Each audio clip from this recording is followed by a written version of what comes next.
Okay, today we're going to talk about Newton's first law. So you might remember Newton's first law from when you were in middle school, and it's a law that a lot of people can state. You might even be able to, you might remember it pretty much word for word a lot of times. But I'm going to go ahead and state it a little bit of a different way than what you're used to, because while a lot of people can state Newton's first law, very few people actually understand Newton's first law. And our goal today is going to be able to, to be able to understand it. So let's go ahead and state it first. All right, now I'm going to go ahead and type it out for you. And I'd like you to copy it down. So an object at rest will stay at rest unless acted upon by a net external force. That's the first part of the law. And then you know that there's a second part, okay? An object in motion. And this is where it's going to be, I'm going to change it up a little bit for you. Okay, an object in motion will continue moving in a straight line at a constant speed unless acted upon by a net external force. So what's different about this than what you may be used to seeing is this part right here. An object in motion will continue, let's go ahead and highlight that, will continue moving in a straight line at a constant speed. So you are probably used to just hearing an object in motion will stay in motion. And while that's true, it's not explicit enough for our purposes. So for instance, an object in motion will stay in motion. Well, the moon is currently in motion around the Earth, and it's pretty consistent. So you might be led to believe that the moon is not under the influence of any outside forces because it's in motion and it's staying in motion. But that would be false because the moon is not moving in a straight line at a constant speed. So there is actually a net external force acting on the moon that must be causing it to go in that circle, okay? So let's go ahead and let's hone in a little bit on some of these words that we've used because I want to make sure we understand these because these are all words you've heard before, but in physics they have a very particular meaning. So let's take a look at this word net, okay? You've heard the word net before, but let's go ahead and make sure you understand what it is. It's not a tennis net, okay? So net just means total, okay? It means total. Now think about what that might mean in kind of in the financial world, right? You're familiar with money. So you might hear the term net income, and that's pretty common. So net income, you might have lots of different sources of income. Well, you probably don't have many sources of income as a 17-year-old, but people might have lots of sources of income. They might have their wages from their salary. They might have investment income from stocks and bonds that they own. They might have real estate income or rental income from property that they own. Okay, so in order to figure out their total, their net income, we would have to add all of those together. The thing that can be sometimes hard to understand with net is that sometimes we're not adding though. Sometimes we're actually subtracting. So for instance, you might have several sources of income, but you probably also have several sources of things you have to pay. So for instance, taxes is a big one. So you're going to look at your net income to be your wages and your investment income, and you're going to add those together, but then you're going to have to subtract your taxes. So net forces are going to act very similarly, where sometimes we're going to add all the forces up and sometimes we're going to have to just subtract them depending on the direction that they're adding, okay? Then we can look at this term external. Okay, and external is another pretty common term that you've heard, but let's go ahead and make sure that we understand it.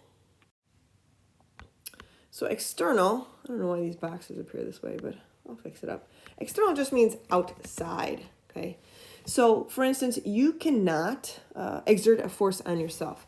So an object, let's go ahead and put this in there, an object cannot exert a force on itself. So you can't exert a force on you. Your car cannot exert a force on itself, okay? There has to be a second object. There has to be a second object. So consider, okay, and this is probably a pretty easy one. Consider how you walk. Okay. You might think, if I were to ask you, okay, what object exerts the force on you that makes you walk? A common answer would be, oh, my legs or my feet or my shoes. Well, that's all part of you. So think about what would happen if we took the floor away. and we put you, say, in outer space or just hanging in the air, okay, you certainly couldn't walk. So think about what's actually exerting the force on you. It's actually the floor. If the floor isn't there, you're not walking, okay? So we have to think about that as when we're looking about external, okay? So net means total, external means outside. We need another object to exert that force, okay? Speaking of force, what is a force? So a force is simply a push or a pull, okay? So it's a push or a pull. You're pretty familiar with those. And there's a couple things we want to know about a force, okay? You are probably used to measuring a force in pounds, right? So maybe you weigh yourself and you measure the force of gravity on you. You're used to that in pounds. Maybe if you are pushing on something, wow, you say that's got a lot of pounds. It's really heavy. You're used to pounds more than likely. If you're European, maybe you're used to something else, okay? But in physics class, we are going to use a different unit. We are going to use newtons after the main man himself, Isaac Newton, who was responsible for a large part of this unit, okay? So we're going to measure the force in newtons, and we can use capital N to abbreviate newtons. And we can define a newton. So 1 newton is the force required.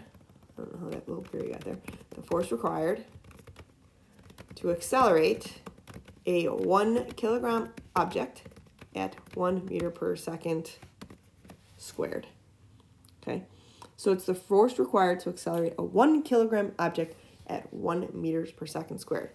So it's not very big. A newton's not very big. And when you come to class, I will give you something that you can pick up that is actually a newton. Okay. Now, when we have an external force, we can get something to change its motion. And let's think about how that will work, because different objects will change their motion differently. Some objects will change their motion very, very easily, and some objects will change their motion, it's very difficult to change their motion. So let's think about an instance when it's really, really difficult to change something's motion. And let's compare two objects. Let's compare a very large linebacker that plays football for the Bears and a teeny tiny little toddler that's at the game, okay? If I have the linebacker and the toddler in front of me, and I exert a net external force on each of them, so I push them both, think about what happens. Do you think that I could push the linebacker and get that linebacker to change his motion, basically to accelerate? I would have to go with no. But a toddler, I could push a toddler and they'd go flying across the room, right? So think about the difference between those two objects, okay? Obviously, the linebacker has a lot more mass and the little toddler has very little. Now, you might say that, oh, well, that's of course right. It's because the linebacker resists motion. The linebacker does not resist motion. So let's think of another object. Let's think of a really big 18-wheeler truck that's just filled with, let's fill it with gold bars. Gold bars are really heavy, and that'd be a nice thing to think about. So we've got a big 18-wheeler filled with gold bars going down the interstate at 60 miles per hour. Do you think that that truck is resisting that motion? Or do you think it's going to resist a change in its motion when it comes to a stop? I would say it's resisting a change in its motion. That truck is moving along just fine at 60 miles per hour, but I wouldn't want to be the one standing in front of it trying to get it to stop, right? So that truck has a lot of mass, and we also say that it has a lot of inertia. So inertia is the quantity we use to measure an object's resistance to a change in motion. Not to a motion, but to a change in motion, okay? So let's go ahead and we'll put a couple things in there. Let's see if I can get this to work out a little. Oh, that didn't work at all. Right, let's go with that, okay? So inertia, and let's just go ahead and put objects do not resist motion. I don't type much better than I write. They resist a change in motion, okay? And then we could say that objects with a large resistance to a change in motion are said to have lots of inertia or have a large inertia. They also have a large mass. Okay. Objects with a small resistance, therefore, are going to have a small inertia. Okay? So then we can say the larger the mass, the larger the inertia. I'm trying to spell this for you guys. Great. Okay, so summarize up a little bit. We've got Newton's first law. Object at rest stays in rest unless acted upon by a net external force. Object in motion keeps moving in a straight line at a constant speed unless acted upon by a net external force. So anything that's turning must have a net external force acting on it. And by external, we mean it can't be exerting that force on itself.